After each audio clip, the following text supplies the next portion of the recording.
Well, coming into the season, I really liked this Purdue team. Unfortunately, they had a devastating injury to Robbie Hummel, out for the second straight season with an ACL tear. They also have Juwan Johnson, Etwan Moore. They're going to stay at the top of the Big Ten, but I don't think they have the horses to win it. I think Ohio State has the mix of veteran leadership and new young talent to win the Big Ten. You look at guys like David Lighty, who's in his 5th year. He seems like he's been there for the past decade. Dallas Lauderdale has a big post presence down low on defense, averaging 3 blocks a game so far this year. John Diebler, another guy that seems like he's been there for 10 years. But then you mix in that veteran leadership with Deshaun Thomas and Jared Solinger, 2 5-star recruits that are contributing largely to Ohio State's success so far this season. They have a big win over Florida already. Michigan State's another team that you have to look out for, but I think Ohio State has the mixture to win the Big Ten. Mike. Yeah, I completely agree with you for all the points you talked about, and also William Buford at Ohio State. He was Big Ten Freshman of the Year 2 years ago. He's now a junior this season. You have seen the progression under Thad Matta and what he's done and how much better he's gotten. Got to see him play in the Big Ten tournament last year. And besides Evan Turner, he was probably the biggest influence on that team throughout that tournament. William Buford's a big-time player. Diebler, he can always come in and make those threes. Lauderdale, inconsistent and not a good free throw shooter, but he's the kind of player that will get a lot of rebounds. He will put other post players in the Big Ten and will get them in foul trouble. He'll have a harder time, against teams like Purdue that may draw him away from the basket. A team like Minnesota may draw him away from the basket. But I think Ohio State under Thad Matta is going to get it done. But like you said, Michigan State also a formidable opponent. And I'm going to go with Michigan State. It seems like every year Michigan State plays one of the most brutal schedules in college basketball, and they lose a game or two. People get kind of down on them, but this is a very good basketball team. Kalen Lucius, one of the best point guards, I think, in the Big Ten. Delvin Rowe, Draymond Green down low, great inside men. This is a team that went to the Final Four last year. A lot of the integral parts of that team back this year. I think it's the type of team that's built for a Big Ten run, and it seems Izzo hasn't won a Big Ten tournament in I think about 10 years, but he always just goes to the NCAA tournament and puts together amazing runs, 6 Final Fours in the last 12 years. I know I always throw around the North Carolina analogies, but I'm familiar with North Carolina, so sorry, that's just the way it is.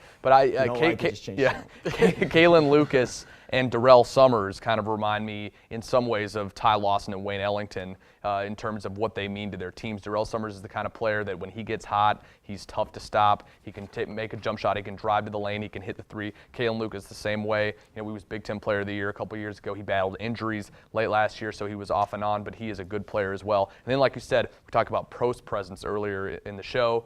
Draymond Green underneath is going to be the guy for Michigan State in the Big Ten. The Big Ten is full of players that are really good down low. So Draymond Green, who showed significant improvement last year but also played as a freshman, he's going to be the guy down low. He was the leader, according to Tom Izzo, in their Final Four run a year ago. So watch out for him. If Michigan State wants to win the conference title, Draymond Green has to have a big year. And Alex alluded to earlier possibly the Big Ten being the best conference in the country. Do you guys think that the Big Ten's the best conference in the country? I think it's got to be right up there. I think the Big 12, it's a very tough conference as well. But the Big Ten is definitely top to bottom deeper than the ACC and than the Pac-10. But the Big East also in there as well. I think there's just, if I had to pick one, the Big East would probably get the slight edge with the Big 10 coming in a second, Big 12 coming in a close third. Yeah, I think it's down to the Big 10, the Big East. Big East has 16 teams. There's a few more teams, so it kind of helps that case. But both conferences very strong at the top. Both conferences have very legitimate national title contenders, and I'm not going to make my decision. I'm not going to pick one maybe till the end of the year. But if I were to maybe just throw something out there, I don't know, maybe I'll go with the Big East. It's hard because I'm a Big Ten homer. Yeah, I want to say the Big 10, but the Big East has a track record. Yeah, well, I think the Big Ten's the best. I mean, you look at the Big Ten only having 11 teams, and the Big East having 16. It's kind of apples to oranges because I think the bottom teams in the Big Ten are probably a little better than the bottom teams in the Big East. You look at teams like Northwestern. This is probably their best team that they've ever had. They've never made the NCAA tournament. They have a very good chance of making it this year. You look at what Tubby Smith has done at Minnesota. You look at Illinois this year has a very strong team.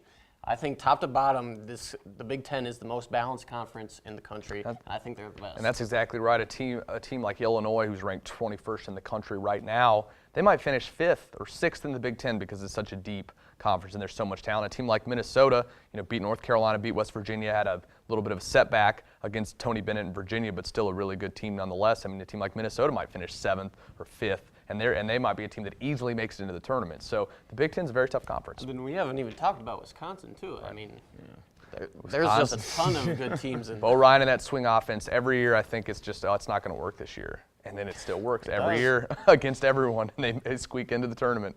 One conference I wanted to bring up, and in football, we're usually not giving a whole lot of loves to the mid-majors, but in basketball, we'll give some love to the mid-majors. And one conference in particular I want to talk about is the Mountain West. Last year, 4 teams in the NCAA tournament: BYU, New Mexico, UNLV, San Diego State. It seems like all these teams are loaded again. The conference is loaded again. Right now, all 4 of those teams looking like they could have great seasons again. When it's all said and done, Jake, at the end of the year, who's the champion of this conference? Well, last year, New Mexico under Steve Alford won the Mountain West Conference regular season title. Unfortunately, this year they lost a couple of their top scorers. I don't think that they're going to be as good as they were last year. To me, I think it's going to be a 3-team race between UNLV, BYU, and San Diego State. I'm going to take UNLV in that. Lon Kruger has a very good Run Rebels team down there in UNLV, led by Chase Stanback and Trayvon Willis.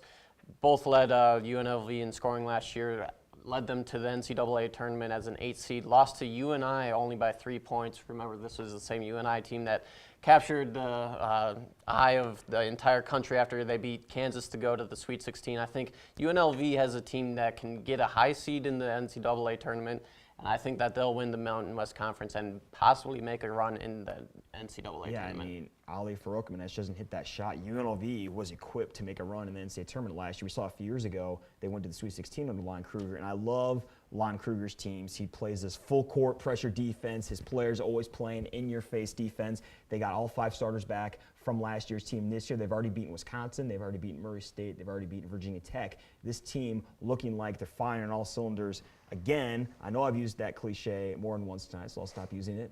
Mike, is it you? I think UNLV's a great pick, but I'm going with BYU and Jameer Fredette because he's the kind of player that he can score as much as he wants to. He can take over a game, and BYU has a player like that. I'm going to give them the edge, but UNLV, I love Lon Kruger as well. He's a great coach, but I think BYU sneaks it out. One team neither of us picked, San Diego State, and they might have the most impressive resume. I know early in the year doesn't always equate to what you're doing at the end of the year, but they've already beaten St. Mary's, Wichita State, and then went to Gonzaga and won. And Steve Fisher team really close to beating Tennessee last year in the tournament, and it seems like they have a very veteran team again this year. This team already ranked almost, possibly some people think maybe even get to the top 10 of the year. I mean, some people like Andy Katz have said that, hey, this team's for real. They could, but I think UNLV, It's been a good year for the San Diego State Athletic Department. Yeah. Football and basketball in particular. Brady Hoke signed a 5-year contract extension, by the way. Great year. So he won't be going up to Minnesota because Jerry Kill. And I guess we said we were going to talk about basketball, so I guess we'll have to save the football talk for next week. But let's talk about the Iowa Hawkeyes. The Iowa Hawkeyes, brand new head coach, Fran McCaffrey, brand new system, a lot of new faces on this team. It's looking like it's probably going to be somewhat long rebuilding process. But Mike, what are some things you're looking for in this team as they compete this year? Well, Jared Cole, down low, we talked about Pros Press. We'll go back there again. He's got to play well. And Melson Basabi down there as well. They both got to get in and have an impact on the game because the Big Ten is full of teams that have big post players. And if we can't rebound the basketball and we can't score around the rim, it's going to be difficult. We saw it last year with Licklider's team and even in the years past. When we don't have a strong inside presence, it's tough. Cyrus Tate was a good player, but he still didn't even compare to most of the other Big Ten schools in terms of their post players. So Basabi and Cole have to play well down low. And then Coley Payne, we'll see when he comes back from injury, but for now, Bryce Cartwright, who had a very nice game, 16 points against Idaho State, he's got to play well too because we don't have a lot of depth on this basketball team. The bench has scored a lot of points in some games this season, but it's because the starters haven't scored as much, so the bench has kind of picked up the slack in that sense. But I think the guard play and the post play are huge for Iowa. What I'm looking for in this Iowa basketball team is we all know that it's going to be a rebuilding year this year, but I'm looking for a solid young nucleus that we can build this team around. I mean, you look at the past recruiting classes, we've had some talent that's come in here, but the problem is we haven't been able to keep those guys like Aaron Fuller, who transferred, Jake Kelly, who transferred, Jeff Peterson, who transferred. If we have all those guys on the team this year, you're looking at a team that might be able to go to the NIT. I mean, not a great talent compared to some of the other teams in the Big Ten, but definitely a team that can compete. But you look at the freshmen we have this year with Roy Marble, Melson Basabi, Eric May, sophomore, Zach McCabe, freshman. We have some good young players, and I think at the end of the season we're going to be playing a lot better than we are now. It did not get off to a good start this year, losing to South Dakota State. But with these young players, if we can keep them here for 4 years, I think we have a team that can compete for at least an NIT berth in the next 3 years, maybe even an NCAA tournament appearance in 4. I think Fran McCaffrey is going to put in the effort into recruiting that Todd Licklider did not do while he was here.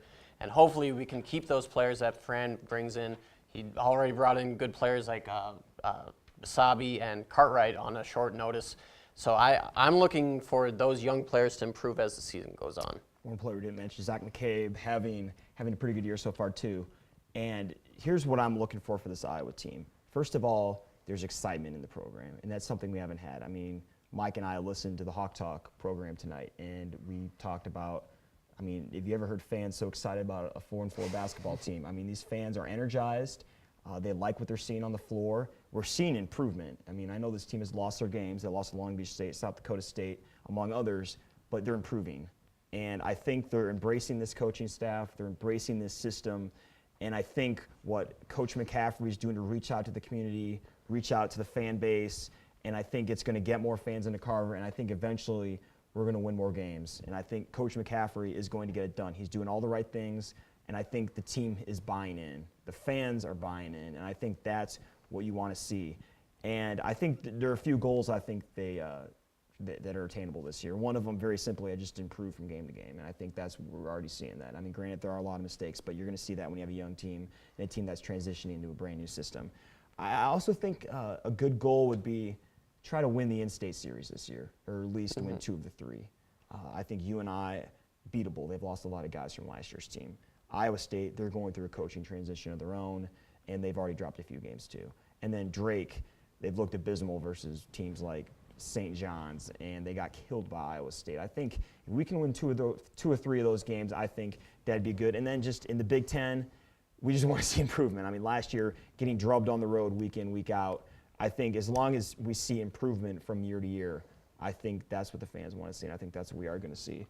And that's all for Incompetent Sports Talk tonight. If you want to send us an email or something, our email address is uiowaist@gmail.com.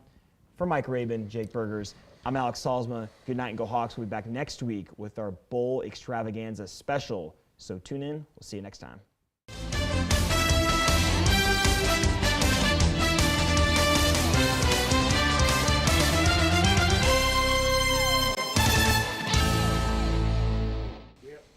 See you later. Have a good night. Hey, you too.